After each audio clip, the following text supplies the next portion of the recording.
እኔ ማለት ነው ሜሪ ከዛ ግርግር ወይም ደግሞ ከሩትዬ በመራቋ ደስ ብሎኛል። ለምን መሰላችሁ? እነዚህ አስመሳዮች ናቸው።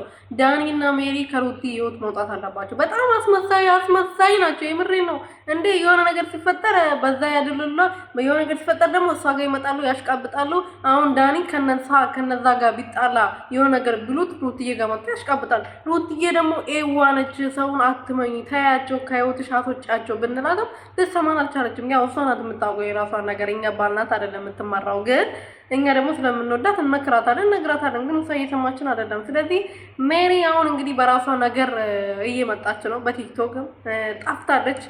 ባለፈው አውቃ ነው የመጣችው። ቻናሏን ለማንቀሳቀስ ነበረ በሩትዬ ቤት ላይ ቪዲዮ የተለቀቀው ያን ቀን። ግን ያው እኔ በማግስቱ ምናምን መታ አብርሽ ጋር ሄዳ ታሽቀብጣለች ምናምን ብዬ አስቤ ነበረ። ምክንያቱም አብርሃምን ደሽ ጠይቂው እያሏት ስለነበረ በዛው ቪዲዮ ሰርታ ራሷ ቤት ትጠይቃለች ብዬ ነበረ። እና ርቃለች። አትምጪ፣ አንፈልግሽም፣ በራስሽ ነገር ነኝ፣ በራስሽ ስሪ፣ በቃ አለቀ። እንዴ ዳኒ ግን ምን ላድርገው? እኔ የት ውስጥ ላስገባ? የትኛው ጎርጓድ ይችለዋል ነው?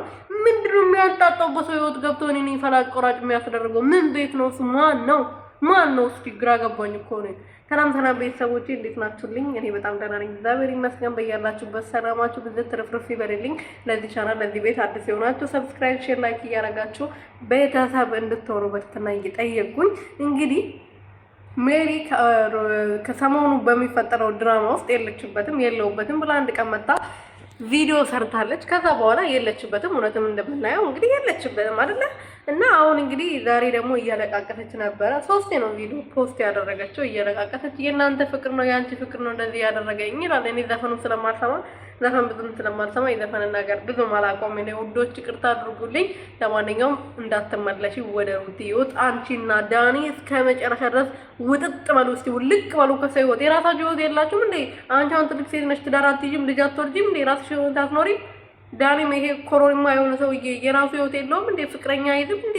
ምንድነው እዚህ ሰው ህይወት ውስጥ ገብቶ ፈላጭ ቆራጭ እኔ ነኝ የሚለው? ሌላ ፍቅረኛ ይዞ መጥቶ የራሱን ላይ እየኖረ ስራውን አይሰራም እንዴ? ምንድነው የሰው ህይወት ውስጥ ገብቶ እንደ የውርጎ ዝንብ ጥልቅ? አረ እዚህ ምን ይመስላል?